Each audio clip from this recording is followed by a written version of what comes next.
a very warm greeting and thank you very much for tuning in to KUTV Rise today. This is Biashara Tuesday. My name is Richard Okenya.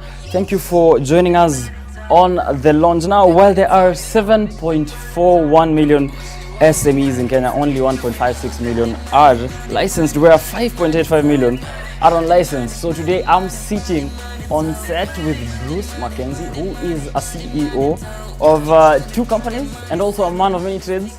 Thank you very much for joining us. Thank you, sir. Yes, you are a man of many trades, as I've said. Yeah. So maybe a short introduction on who you are and maybe some of the things that people know you by and that you want people to know you by. Okay, so my name is Bruce Nathan Mackenzie. I'm the CEO of Bruce Designs. It's a fashion and designs business, online business. And then I'm also the CEO of MCB Studios, a film company. And I'm also a pastor. Ah. Yeah, I'm a pastor and of Word Encounter Ministries. So you're a CEO of a company and also CEO of the Church of God. Of the Church of God, Yes. yeah. And it's good. All right, so Yeah. a study by KMPG and the Business Daily in 2019 revealed that 46% of Kenyan SMEs closed down within a year of being established. Now this figure is really worrying because 30% of SMEs contribute to 30% of Kenya's GDP. What is your general feeling around these statistics? It's unfortunate that many SMEs are closing down, and for me, I think we are in a very hard economic time, and many SMEs are literally struggling. And you know, starting up a business is not really very easy, as many people might think. And my idea would be probably the government should do something concerning the same, because the environment we are working in is making it very hard for someone who's just literally trying to come up with a business to succeed and to just break through. Yeah. So you are someone who's run a few of these companies. Yes. You have been in this industry yourself. What is some of the attitudes that someone might acquire or that you've acquired along the way to run an SME? Now, to run an SME, first of all, you must be passionate about what you're doing. I mean, without passion, you're going to give up the next minute, because there's no business that you just begin now and you're prospering the next minute. And I think also another thing somebody needs is bravery. You must overcome your fears, because there are a lot of fears. I've personally taken risks in the business that have costed me. I mean, even there's a time I closed down my businesses because I took a risk and things didn't just go the way I wanted. So how did you bounce back when you took a toll on that? I mean, you just have to be brave. You just have to be brave and learn from the mistakes that you have done, because in every business we have ups and downs. So bravery is what has literally helped me to come out of that ditch. And I mean, there are those things we call bad debts in a business. You don't really want to get there. So definitely, now that you bring up bad debts, you are someone who is CEO of 2 different companies. Yes. And how do you get them to fuse? This is a fashion company and this is a film company. Now, as I've said, as one of the attitudes of any business, because if you really want to do any business, you look at the demand and the supply. And the things you get into as a businessman, some of these things, or probably everything you're getting into, must be something you are really passionate about. And for me to get into these kinds of businesses, I looked at the market and the needs of the market and what I do. Personally, I'm a pastor. You get this, what I do also. Yes.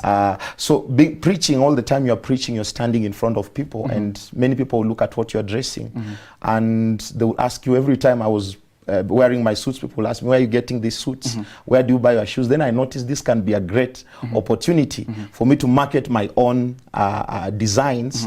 And I mean, that's how I got into the Bruce Designs business. And I ended up now diversifying it to many, many other things.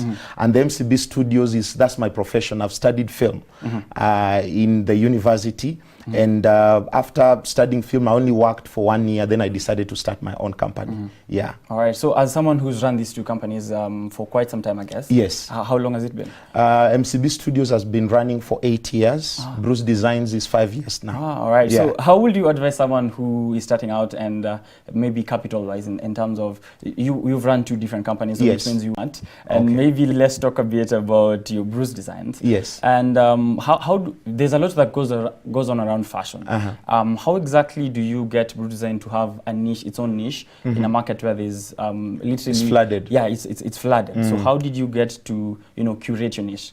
So what we focused so much on Bruce Designs is quality. And sometimes I've met people who tell me, Bruce, but your products are expensive. I tell them because of quality, because if you meet a client who tells you, I don't want to buy this product because it is expensive, it's because probably that product, that is not your target market. Because you cannot go to a Mercedes-Benz shop and, you know, you want to buy with the price of a Toyota, you know. I mean, they won't just sell it to you. So at Bruce Designs, what we look at first is quality. The things we bring in the market, they are quality. And we are also creative. We make our things with a bit of creativity. And we also, we have customized products for clients. Like when it comes to clothes, when it comes to ladies' clothes, you really have to customize something for them and quality. And for sure, most of my clients, what I sell to them, it has a long lifespan compared to something you buy, then it within a short time, probably if it's a fabric, it fades off or something like that. So we look at quality, excellence. Those are the things we check at. All right, this being very, very strong qualities for someone to have to run some of these businesses. Yes. What are some of the external platforms maybe that, you know, SMEs and also yourself, that you got that offered you that growth? I can say, like for me, I have a business coach. I have a business coach. This should be very important to anybody starting a business. You need someone that can guide you. And it is also good for you to expose yourself to information. I mean, I'm a person who likes getting information, being up to date, checking out what is happening in other markets, and I mean, just expose yourself. Exposure is very, very important. Yeah. Is there governmental support towards SMEs? I can say there is. We have the Wezo Fund. We have the Wezo Fund. The government is also supporting the upcoming businesses. We have Wezo funds. There's this something I've also, like for me, my companies, I've registered them under youth. There's something we call YAGPO in the government. When you want to tender, you want to do a tender for the government, you register under the youth, even though it's not easy. I mean, personally, I can confess, I mean, it's hard for you to crack in the tender market of, I mean, those businesses. But I think the government is trying, but we just have an issue of corruption, because we have a lot of, you have to give setbacks for you to get a business. Sometimes you do the tenders, you're not paid on time. But I think the government is really coming in also to help the businesses, but I know they can do better. Yeah, and also we have banks. We have banks. We have like KCB Bank. They have the Tujiajiri program happening. I mean, on TV, where you share your idea, then they fund the idea. Yeah. So you're someone who's obviously everyone has seen a story about coronavirus and how it's affecting different countries, different sectors. And I understand maybe you are someone who does importation of some of these accessories, some of these products. How is it affecting you currently? And how do you think it's going to affect you in the future, or maybe not affect you? I mean, currently, especially like for me in Bruce Designs, we are already being affected because of the issue of corona, because we literally, I do trade with China. I get things from China and bring them here, and currently it is a bit tricky for us to import because of the current coronavirus, and literally it has affected the economy of China big time. I mean, it's affecting businesses, because now business is not able to happen the way it has been flowing. So is it actually affecting you? Is this coronavirus actually affecting your business as we speak? I mean, I'm seeing the effects have begun. I'm already feeling the effects, because currently the products we've been importing right now, the fewer we are getting, they are now overpriced. Or people are double pricing them. I mean, so that means when you bring them in the market, you're not able to sell them the normal price you've been selling, and clients don't really understand that. So for me currently, it has begun affecting, but we are just trusting God that this thing will have to clear. All right. So maybe back home locally. Yes. KRA has had a move to impose 3% turnover on tax on business with annual growth of around 5 million or below. And this is almost all SMEs, or all SMEs. How do you take this move by KRA? Okay, I think for me, any Kenyan right now doesn't just want to be taxed more, you know. And I mean, if you talk to any business person, they'll tell you the tax is not a bad thing because you have to give to Caesar what belongs to Caesar. But I felt, in my own opinion, the 3% is a bit high. I mean, SMEs, we are not making a lot of profit. Now, when the government decides to take 3% of our business, that means they are eating every profit we are making. And my opinion would be that this turnover tax to be reduced to 1.5% so that the businesses can be able to make something out of that. But currently, it is really eating up, I mean, a lot of the SMEs. Yeah. So at what point should, you know, these SMEs, is there a collective way in which they can voice their frustration to the government? Or at what point do they need to have that?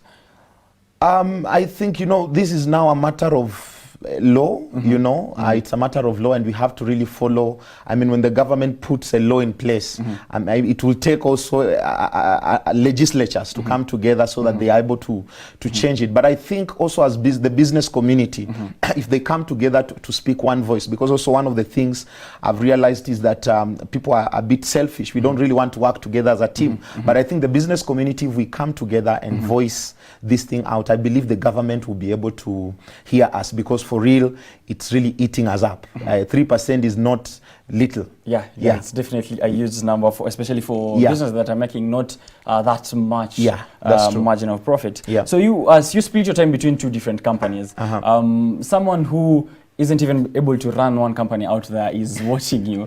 So what are some of the tips that you have personally that have been able to enable you to run for so long for two different companies as a CEO? Number one, you should literally respect time, because time is the only thing you can't reverse. And you must be able to plan yourself. You must be able to plan yourself as a business person. And for me, because I'm also in ministry, I mean, I really have to, I need a schedule.